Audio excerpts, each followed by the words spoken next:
No, parce. No, parce, lo siento. Mi cabeza va muy rápido. No, mentira, sí. Pero ya lo he repetido 3 veces, pero bueno, vale. Em, Hay un tipo chino que se llama Yukui, ¿sí? Creo que es tipo porque creo que se reconoce como tipo, pero ni idea. Yukui se encarga de hacer filosofía de la tecnología, es ingeniero en computación, como lo pueden leer ahí. Si quieren, más fácil, busquen a esta persona, Webtopia, ese video me gustó. Webtopia tiene 167 suscriptores, puede tener más. Y eh, este tipo, Yukui, estudió con Bernard Stiegler. Stiegler también es conocido por ser, porque, bueno, ya se murió, pero sí es conocido por haber tenido unas reflexiones respecto a la tecnología y como las máquinas y cosas así. Otro man que si uno quiere ver, y que de hecho él lo cuenta aquí, con el que se está como muy en conversación con Yukui, o bueno, Yukui está mucho en conversación, es este, Gilbert Simondon, que es un francés. A mí me recomendaron este, no, eh, Desierto, creo, el Desierto. Ese es el modo de existencia de los objetos técnicos, es el libro como más conocido de Simondon. A mí me recomendaron este documental, no lo he visto. Bueno, me lo recomendaron, no, lo recomendó una filósofa argentina, creo que ya se reconoce como mujer, que se llama Leonor Silvestri, que a algunas personas no les gusta. A mí me parece que es muy interesante. Claro, la nena tiene declaraciones muy parches. Creo que también es bueno, es interesante. Me gusta eso porque grandes hombres y mujeres, grandes hombres se equivocan en grande. Y creo que Silvestri es una persona que sabe mucho de muchas cosas. Y bueno, la cosa es que ella recomendó este documental. Simondon es otro autor que uno puede ver y explorar en eso, de los objetos, artefactos, lo técnico, lo tecnológico y esas cosas. Y bueno, lo que estaba comentando es que hubo un proyecto, no sé si existe todavía. Bueno, sé que no existe todavía completamente, como que está en pausa, se supone que durante un año, que era Julius Inverba, este, creo, no.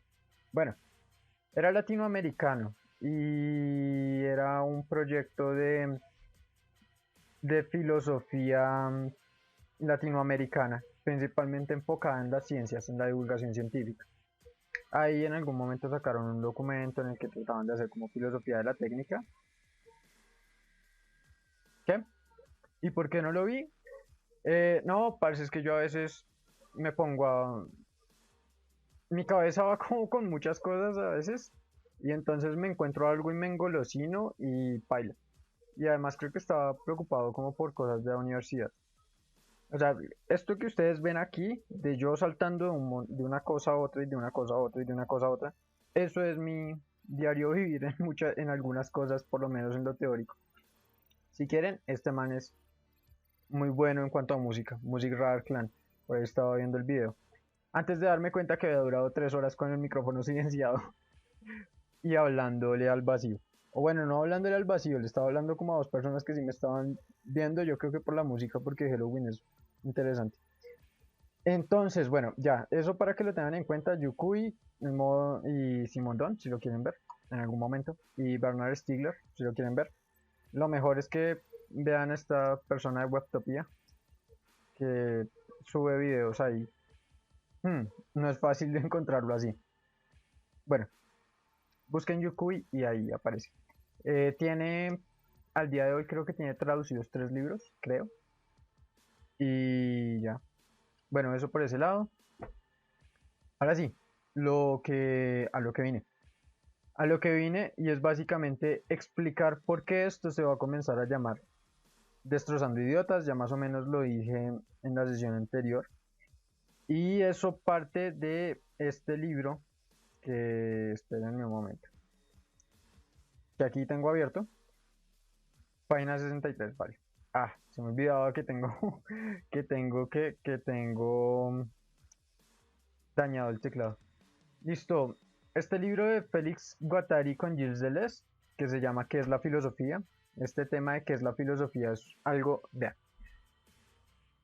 para el que normalmente quiere meterse en estas vainas y conocer, mi primera recomendación, parce, no le crea los libros que se llaman ¿Qué es la filosofía? Cuando le digo no le crea es, si usted se topa con uno de esos libros, lo más probable es que no le vaya a explicar qué es la filosofía.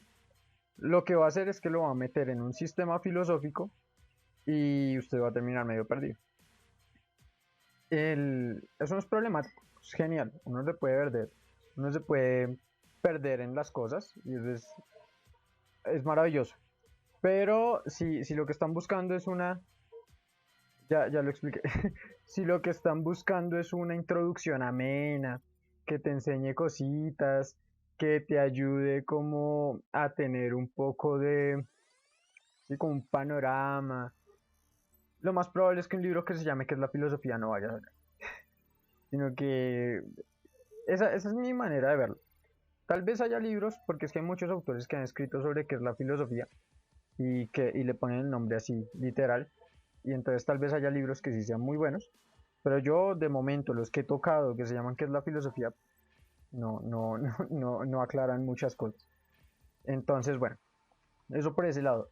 Pero de todas maneras, este libro, a pesar de que me parece que no es una introducción introductoria, no es una introducción amena a la filosofía, tiene una propuesta sobre la filosofía muy bonita. Deben tener en cuenta que Félix Guattari y Gilles Deleuze escribieron cuatro libros juntos, que se llaman El Antiedipo, que es una crítica al psicoanálisis, pero además es una, ay, por decirlo de alguna manera, es una reinterpretación del deseo desde unas coordenadas no platónicas ni cristianas. Es decir, pensar el deseo no como carencia. Entonces, ¿qué es el deseo? Pues es una cosa que construye cosas. Y eso es una cosa re loca. Yo no he tocado completamente el antiedipo, pero es para que lo tengan en cuenta. El otro libro que construyen debería serle así, ¿no? Probablemente debería ser así para que tenga más sentido, pero el otro libro que escriben,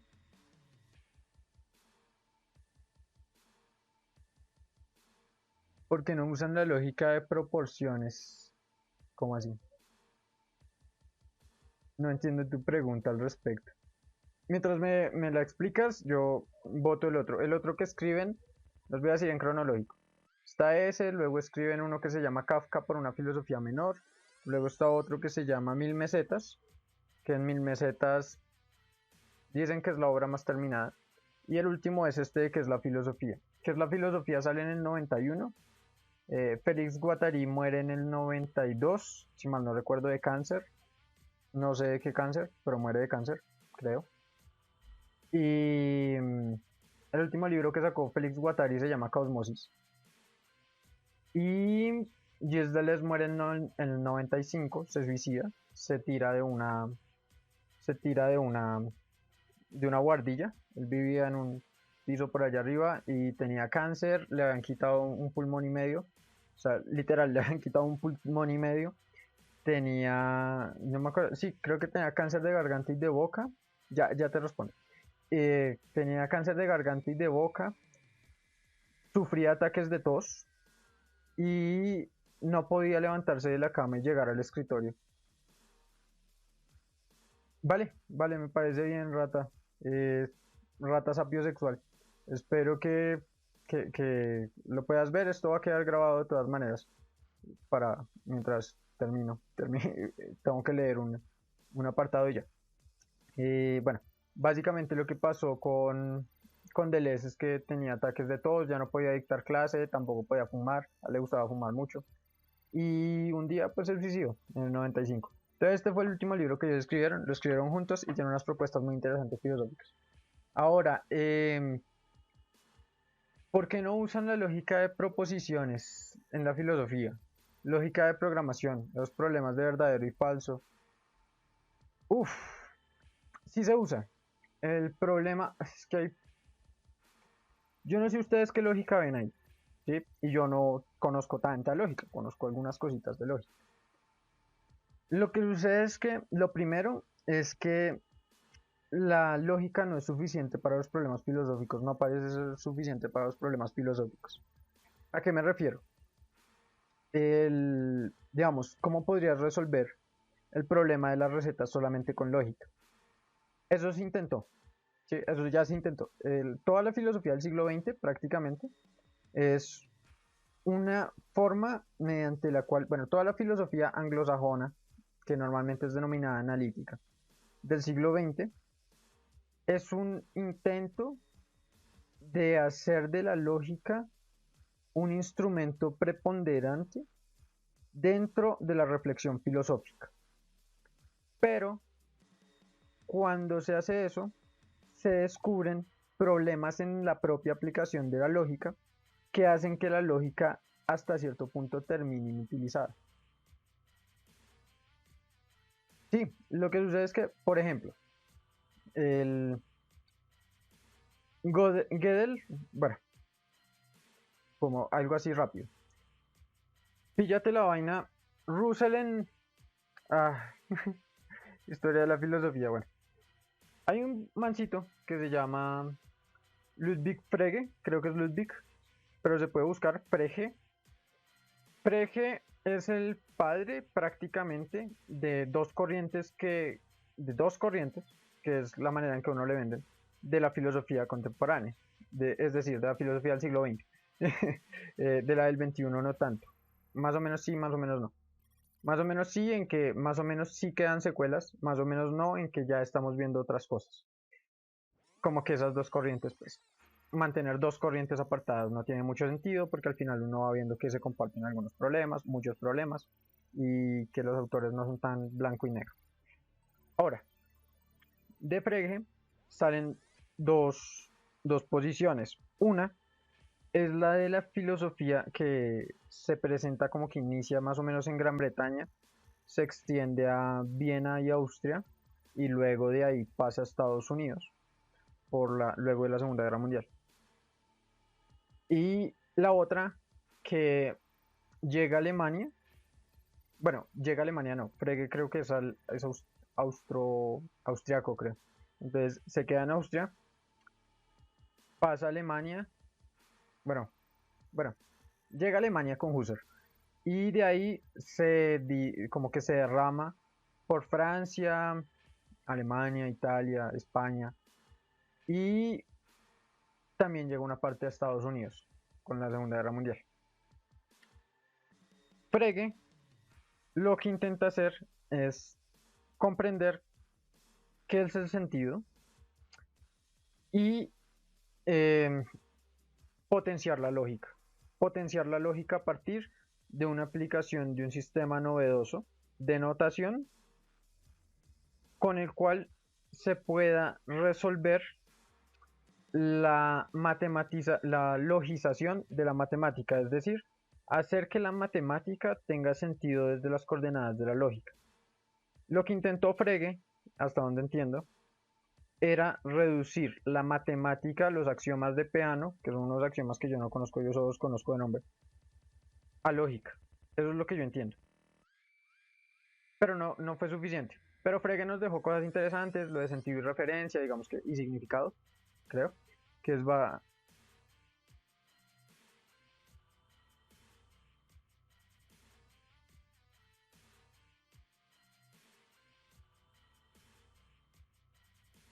Sí, pues mi posición al respecto es que, o sea, sí, o sea, en ese momento las máquinas, ni siquiera había computadores, ¿sí? O sea, bueno, ya se supone que Leibniz lo había intentado, pero estamos hablando de 1800. O sea, pero aquí viene como toda la parte, ¿sí? O sea, lo que sucede es que Russell, a partir de la lógica, intenta continuar con la obra de Peano. Y lo primero de Frege. Y una de las cosas que él encuentra, eh, mm, es que no estoy muy seguro por qué surgió el problema, pero él encuentra un problema que es el problema del conjunto de todos los conjuntos que no se contienen a sí mismos. Y ese problema es básicamente esto. El conjunto de todos los conjuntos que no se contienen a sí mismo hace parte de sí. Si no hace parte de sí, entonces hace parte de sí. Si hace parte de sí, entonces no hace parte de sí. ¿Cómo se puede resolver ese problema? Lo que Russell plantea es que es necesario meter una cosa que se llama un metalenguaje. Entonces el metalenguaje sería, bueno, sí, bueno, básicamente, y que es necesario entender que hay afirmaciones que uno puede hacer muchas afirmaciones en sentido metalingüístico y no en sentido lingüístico. Y una afirmación de ese sentido es, por ejemplo, afirmar la existencia de cosas que no existen. Un unicornio. Existe un unicornio azul. Y eso es para resolver el problema del sentido. Luego, bueno, eso es una parte. Lo que sucede es que Russell con Whitehead, que era un amigo que él tenía, que era matemático, los dos intentaron hacer lo mismo que Frege, pero teniendo en cuenta esta idea de ¿cómo es que se llama esa vaina? Eso es, si mal no recuerdo, eso es la teoría de modos. Sí, si mal no me acuerdo, es teoría de modos. El problema es que, bueno, ellos intentaron hacer lo mismo que Frege había apuntado, que es reducir la matemática a la lógica. ¿Por qué? Porque el sentido era este. Si yo puedo reducir la matemática a la lógica, ya como ya nos hemos dado cuenta que la física puede reducirse a la matemática, o eso es lo que se creía, y creo que la química se puede reducir a la física, entonces vea, lo tenemos fácil. Si lo reducimos a la lógica, entonces podemos demostrar que, vea, todo tiene sentido, la vaina de las afirmaciones verdaderas y falsas aplican a las ciencias y el problema de la verdad es un problema que efectivamente está en el mundo como real. Esas son varias cosas que uno podría votar. En fin, eso fue un proyecto que se creyó que se había logrado. Estamos hablando de 1912. A partir de eso sale otra gente, digamos el Círculo de Viena, Wittgenstein, Eso ya fue resuelto, creo. Con eso descubrieron la máquina para resolver la codificación de mensajes alemanes en la Segunda Guerra Mundial. No, de hecho, bueno, así para nada. Igual escapan a la realidad siendo difícil de comprender las matemáticas. Es completo, hoy en día se pagan millones para explicar fórmulas o algo así. Las matemáticas, supongo que estás diciendo ahí. Bueno, te voy a botar el dato. No creo que eso ya haya sido resuelto. Si te refieres a lo de la logización de la matemática, por lo que te voy a decir, que normalmente cuando se pilla eso, es que a veces estos son mundos desconectados. ¿Qué es lo que pasó? Se creyó que sí se había solucionado el problema, hasta que llegó un tipo que se llama Kurt Gödel, que era alemán, y Gödel demostró que era lógicamente imposible poder explicar todos los axiomas de un sistema, o sea, todas las reglas de un sistema a partir de ese único sistema. Yo no puedo explicar todas las reglas que tiene un sistema a partir de solamente las reglas de ese sistema. Para poder explicar todas las reglas de un sistema, necesito referirme a otro sistema. En matemática, por lo menos. Y eso lo que hizo fue demostrar que el proyecto de Russell y Whitehead desde el principio estaba desencaminado, porque la matemática se supone que es un sistema axiomático. Todos sus axiomas no podrían ser explicados a partir de un solo sistema. Y la lógica tampoco podría explicar todos sus propios axiomas a partir de ella sola. Hay gente, luego de eso, hay mucha gente, que lo que ha hecho es ver eso de Gödel a la luz de las otras ciencias y las otras disciplinas. Y lo que han dicho es, mire, si usted no puede hacer eso con matemáticas y con lógica, que era lo que creíamos que teníamos más controlado, tampoco se va a poder hacer ni en física, ni en química, ni en sociología, ni en psicología. Entonces, por eso en parte no es que no se utiliza solamente la lógica. Eso por un lado. Por el otro es que cuando se encuentran esas cosas también se encontró otra cosita maravillosa. Esta cosita maravillosa es que hay axiomas que uno puede cambiar dentro de un sistema. Por ejemplo, se encuentra hacia el siglo XIX, si mal no recuerdo. En matemáticas se encuentra que es posible resolver paradojas cambiando suposiciones. Por ejemplo, dejar de suponer, bueno, eso creo que es geometría, dejar de suponer un espacio euclidiano y comenzar a suponer un espacio no euclidiano, que supongo que tú sabes cuál es la diferencia, que es como, hasta donde yo entiendo, la diferencia entre un espacio euclidiano y uno no euclidiano es que en uno euclidiano, si yo trazo una línea y pongo un punto, solo hay una línea posible que sea paralela a la que tracé, que pase por ese punto. El no euclidiano es uno en el cual hay infinitas líneas paralelas a esta línea que tracé que pasan por ese punto. Si yo cambio esa suposición, puedo resolver unas paradojas que no podía resolver en un espacio euclidiano. Y la pregunta que se surgió es si es posible que cambiando otras suposiciones yo pueda resolver otras paradojas. Y ahí comenzaron un montón de cosas interesantes. Digamos, hay una cosa que se llama en lógica fuzzy logic, lógicas difusas, y dentro de eso están, digamos, las lógicas trivalentes. Cuando tú me hablas de falso o verdadero, es una lógica bivalente. Una afirmación solo puede ser falsa o puede ser verdadera. Pero te pongo un caso. Eh, este es el de siempre. Y se me olvidó. Se me olvidó. Bueno, en una lógica bivalente, tú no puedes tener una afirmación indeterminada. Y entonces se presenta una paradoja de este tipo. Yo siempre digo mentiras. Entonces, si yo siempre digo mentiras es verdadero, entonces estoy mintiendo. Y si estoy mintiendo, entonces es falso. Y si es falso, entonces no estoy mintiendo. Y si no estoy mintiendo, entonces es verdadero. Bueno, algo así. La cosa es que no sé si ves cuál es el problema. Esa paradoja esa la votó Platón y es el problema del... No me acuerdo de dónde era un griego. Entonces, por eso en parte, no, algunos creemos, yo entre esos, que la lógica no es suficiente para resolver los problemas filosóficos. Porque a pesar de que es una herramienta muy potente, tiene unas limitaciones. Y ahora, con lo de las inteligencias artificiales y toda esta vuelta, sí, yo creo que son unas posibilidades maravillosas. Creo que, por ejemplo, lo de la logización de la matemática, creo que sí. Lógicamente, al día de hoy parece que es imposible lograrlo y ya hay gente que ni siquiera lo está intentando. Es como, pues nada, ¿qué me hace que...? Bueno, aquí hay otra cosa, ¿no? Y lo que sucede es que el proyecto de reducir las matemáticas a la lógica, suponía que era o pensaba que era posible y quería que fuera posible porque entonces estábamos buscando una afirmación, ver si era posible.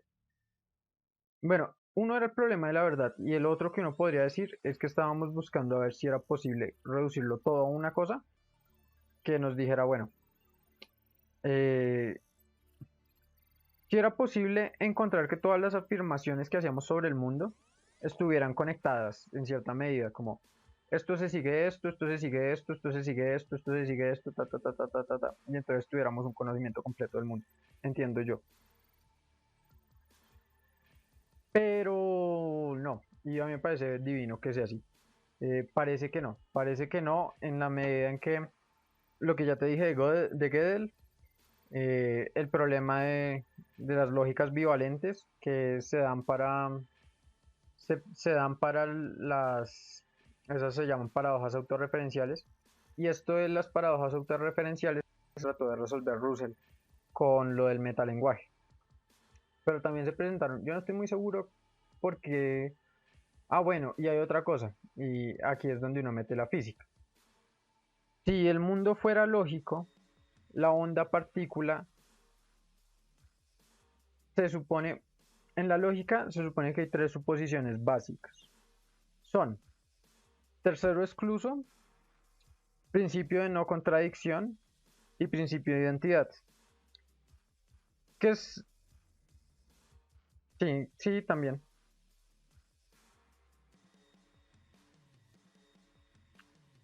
Sí, sí, exacto. Entonces, lo que sucede es que si el mundo fuera lógico, se deberían cumplir esos tres.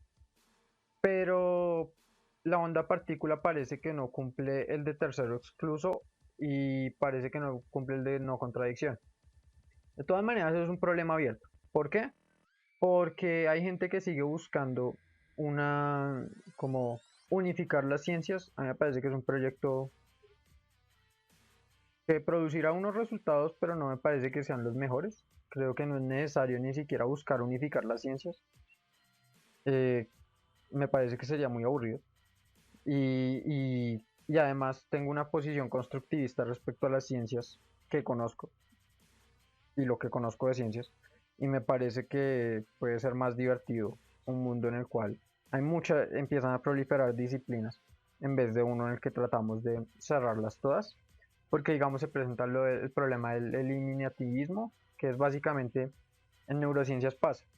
En neurociencias hay algunas personas que plantean el eliminativismo, el reduccionismo eliminativista, que es básicamente lo psicológico puede ser reducido a las interacciones neuronales y todas esas cosas químicas, pero entonces ahí se presentan problemas como que pero el cerebro no está en el vacío, el cerebro necesita nutrientes, el cerebro está moldeado por unas experiencias que se presentan en un contexto.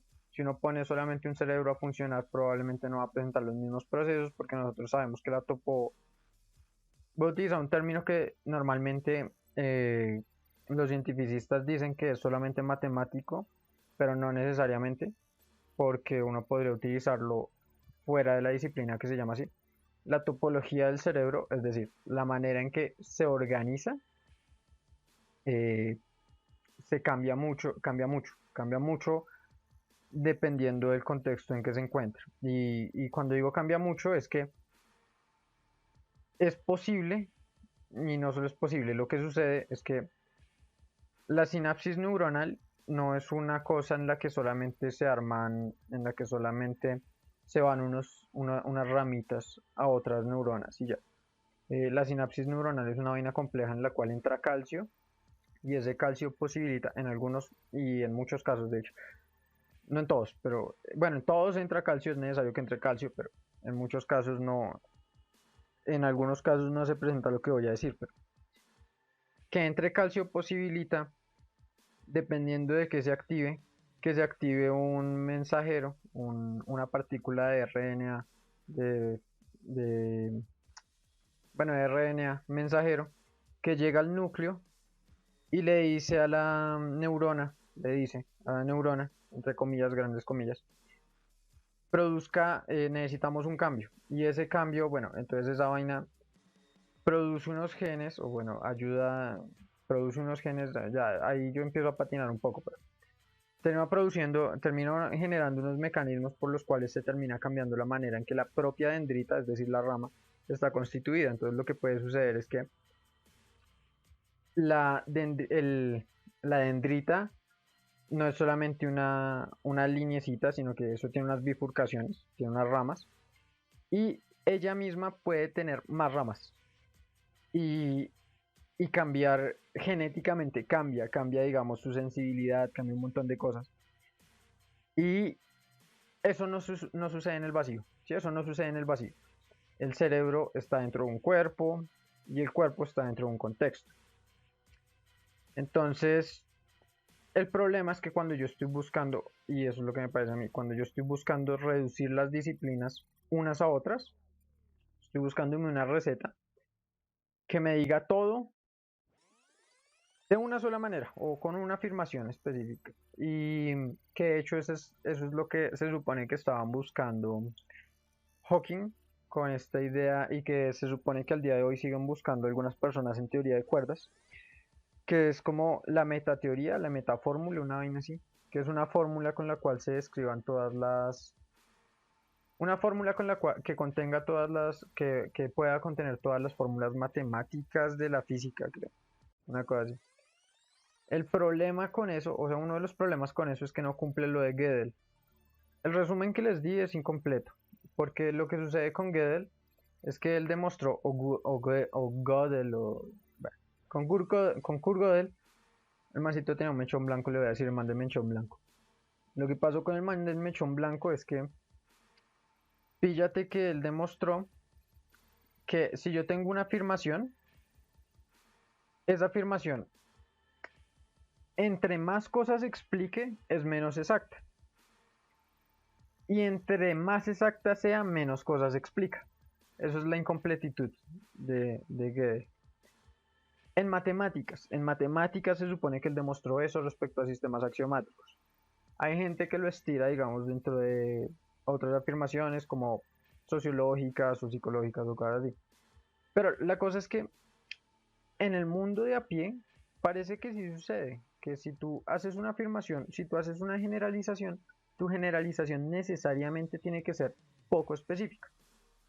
Y si tú haces una especificación, necesariamente tienes que abordar menos elementos que si haces una generalización. Yo puedo decir todos los hombres son unos pirobos. Cuando digo todos los hombres son unos pirobos, no estoy diciendo si específicamente Juanito es que es hombre, es un pirobo o no. Estoy diciendo que todos los hombres son unos pirobos, es una generalización en la cual todo lo que cumpla ser hombre sería pirobo, pero podría suceder, y que normalmente es como utilizamos eso, que Pedro, que es hombre, no sea pirobo. Pero mi afirmación no dice si Pedro o Juanito específicamente lo son o no lo son. Se supone, desde la lógica, que dice que todos los hombres y que si hay al menos uno que no lo cumple, entonces la afirmación es falsa. Pero en el lenguaje común nosotros no usamos las generalizaciones así. Pero si yo digo Juanito es un pirobo, entonces no estoy diciendo si Pedro y si los demás hombres son pirobos. ¿Sí? Entonces, pirobo es un término de aquí despectivo que se supone que originalmente significa homosexual, pero normalmente en la manera en que cotidianamente lo usamos es como una persona a la que despreciamos, pero también lo podemos utilizar de cariño, ¿sí? Pero, y cuando, bueno, en fin. Esa es la explicación. Entonces, para acortarla, ¿por qué no se utiliza tanto la lógica para la filosofía? Porque ha demostrado ser una herramienta no suficiente para algunos de los problemas que tienden a ser muy complejos. Y porque si vas a utilizar lógica, entonces necesitas saber qué lógica vas a utilizar. Si trivalente o si polivalente, si fuzzy o... Ah, bueno, eso es lo otro.